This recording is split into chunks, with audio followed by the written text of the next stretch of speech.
The 1830s saw engagement with national politics skyrocket.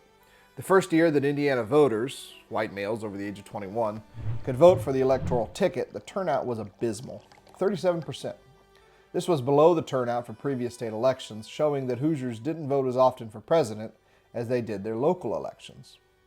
4 years later, in 1828, the election that featured a rematch of the 1824 election between Adams and Jackson, 70% of the Indiana electorate voted.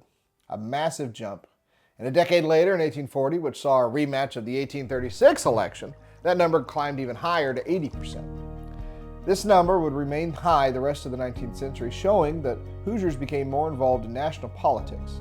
We can help contextualize the political world people are living in today by providing historical context.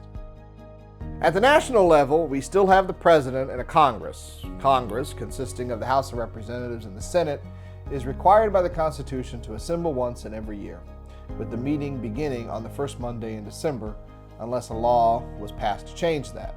That law would come, but not until the 1930s, when the 20th Amendment was passed and Congress moved their sessions to January 3rd at noon. This amendment also moved the presidential term from beginning in March to January 20th, shortening the lame duck period. It also enshrined the tradition of the vice president ascending to the presidency upon their death in office.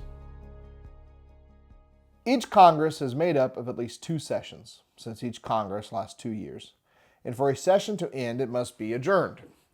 In the 21st century, Congress usually adjourns and gavels in the next Congress on the same day, January 3rd, effectively meaning Congress is constantly in session.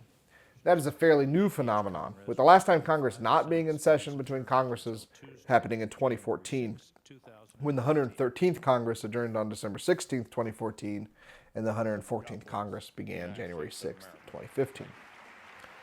When you hear about Congress being in recess, that just means Congress has agreed to suspend the session, but they are still technically in session. In the first part of the 19th century, there was a break between both the first and second session. For example, the Congress that meets in 1836 is the 24th Congress. Their first session begins December 7th, 1835. The first session ends July 4th, 1836, and the second one begins December 5th, 1836. They then end March 3rd, 1837, and then the next Congress is gavelled in on March 4th, 1837. This allows them to travel and go back home to their constituents and hear what people are saying at home.